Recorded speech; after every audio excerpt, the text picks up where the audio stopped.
के छ guys, comments पर्ने हैन त? आज चाहिँ तिहारको भाइरल भिडियोहरुको दामी दामी कमेन्ट्सहरु ल्याएर आइसकेको छु। क्या बात कर रहे? यदि च्यानलमा नयाँ हुनुहुन्छ भने च्यानललाई सब्स्क्राइब गरेर भिडियोलाई एक लाइक गरिदिनु होला। ल गाइस, ढिला नगरी भिडियो सुरु गरौँ है त। चलो भाइ। ल गाइस, यही भिडियोबाट सुरु गर्दिम है त।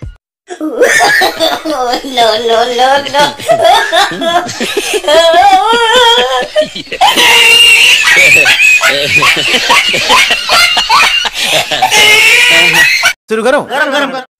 यो हो नि त, खर्च पनि कम, समय पनि बचत र दिनभरि लगाएर हिँड्दा पनि नथाक्ने। शाबाश! दिदीले सही आइडिया लगाउनु भएछ, हजुरलाई मान्नै पर्छ। शाबाश बेटा, बहुत बढिया। हैन, यो सुनको माला हो कि फूलको माला हो गाइस? गोरुलाई घन्टी लगाए जस्तो देखियो है। सही हो, दिने 500 होला अनि 1000 को माला किनेर पुरै घाटा खानु त भएन नि, के कसो कन्जुस दाइ? बात त सही है। ल गाइस, पहिला यो घन्चानेको भाइटिका हेरौँ, त्यसपछि यसको फन्नी कमेन्ट्स पर्ने है त।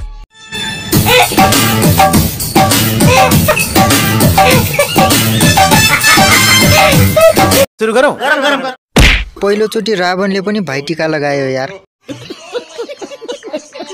हो, यही दिन देख्नलाई रहेछ मलाई कोरोना र भूकम्पले नलगेको।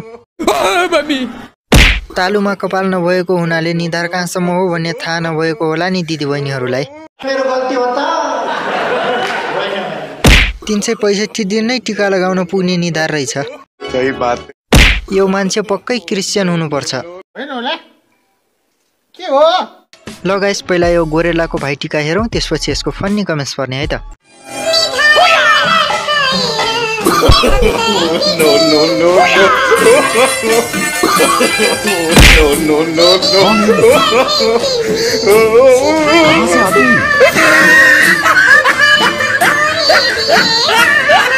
सुरु गरौँ।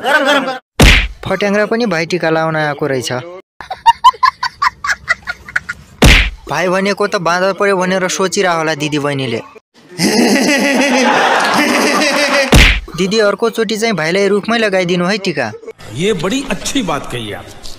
2082 सालको भाइटिका अवार्ड चाहिँ उहाँले नै पाउनुपर्छ है।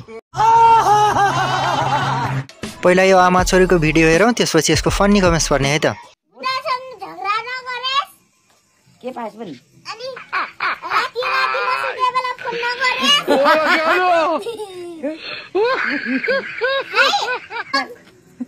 पैसा दिला पैसा नो दिला कति रुपैयाँ दिउ? सुरु गरौँ। हैन, तिहार हो कि दसैँ हो बुझ्नै सकिनँ मैले। बुझिन नभन्, अहिले पडाक्क दिएर बुझाइन्छ। भनेपछि छोरी सुतेसी फोनमा कुरा हुने रहेछ, चालामाला ठिक छैन है।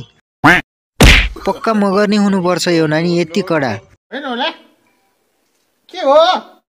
भविष्यमा केपी बा भन्दा पनि कडा निस्किने लक्षण छ है। क्या बात कर रहे? आशीर्वाद त कडा छ त, नत्र नाकसाक फुटाइदिन्छु रे। पहिला यो भाइहरूको डान्स हेरौँ, त्यसपछि यसको फन्नी कमेन्ट्स पर्ने है त।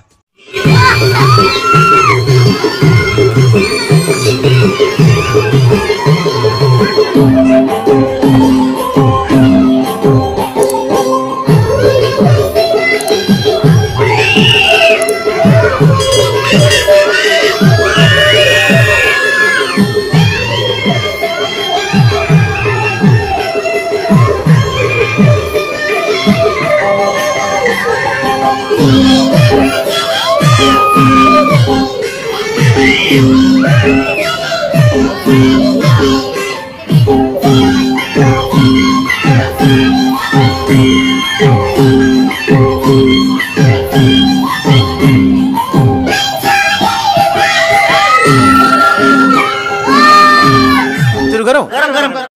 तीज हो कि तिहार हो मैले त बुझिनँ नि। बुझिन नभन्, अहिले पडाक्क दिएर बुझाइन्छ।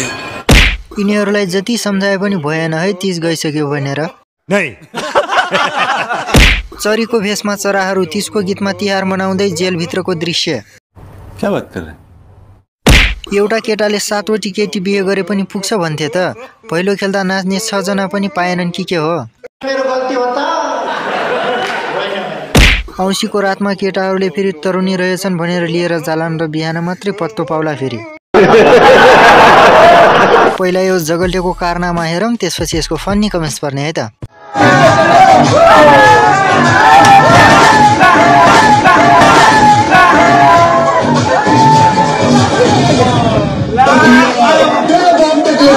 सुरु गरौँ। प्रतिभा लुकाएको भए नाङ्लाभरि सेलरोटी बस्ने रहेछ। गर्न खोजेकै त्यही हो त। अब खायो सेलरोटी, अरूले अगाडिबाट खान्छन्, तिमीले पछाडिबाट खाऊ बाबु। क्याम्पे डान्स गरिरहेको बेला कसले छेउमा राख्दैछ फेरि? घरवालाले फेरि सुपो भरेर दिए होलान् कि लकेटे होलान्? Good question, you are a good question. यस्तो प्रतिभाहरू देखाएको भन्दा लुकाएकै राम्रो हुन्थ्यो। अन्तर्राष्ट्रिय बेइज्जत भयो नि। पहिला यो भिडियो हेरौँ त्यसपछि यसको फन्नी कमेन्ट्स पर्ने है त।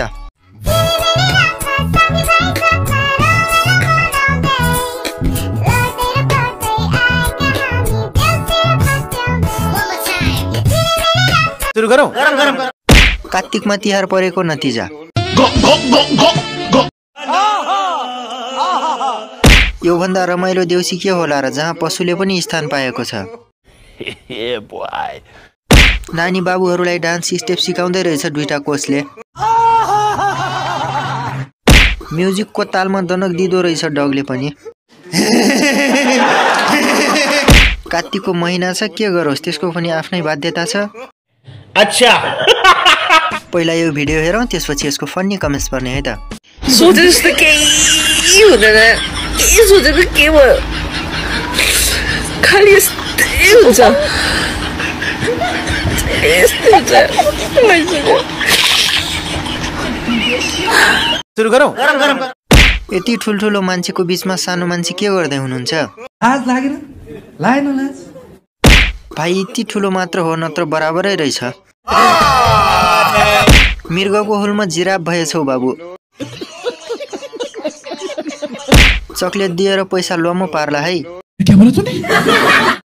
लास्टमा आफूलाई धेरै पैसा भाग लगाएर ती साना नानी बाबुहरूलाई 10-15 रुपियाँ मात्र दिन्छ होला यो भाइले। ल गाइस, आजलाई यति नै। भिडियो कस्तो लाग्यो? भिडियो मन पर्यो भने भिडियोलाई लाइक, कमेन्ट, सेयर र च्यानललाई सब्स्क्राइब गरिदिनु होला।